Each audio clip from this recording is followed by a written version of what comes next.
آج کی دعا اس حوالے سے ہے کہ مجھے دنیا اور آخرت دونوں کا رزق دے دیجئے۔ آئیے دعائیہ الفاظ دہراتے ہیں۔ اللہم اغفر لی وارحمنی واہدنی وعافنی وارزقنی واجبرنی وارفعنی۔ صحیح مسلم کی روایت کا نمبر ہے 6850۔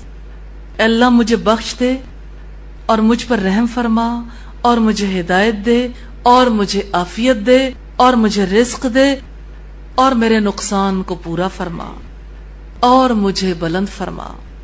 دعائیہ الفاظ دہراتے ہیں۔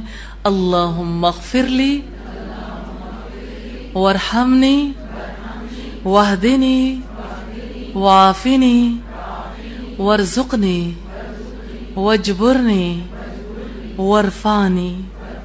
تیسری چیز وضو ہے۔ اب وضو کرتے ہوئے کچھ سوچتے ہیں؟ اب یہ بات ذہن میں رہتی ہے؟ جتنا آپ ذہن میں رکھیں گے انشاءاللہ اتنا زیادہ فائدہ ہوگا۔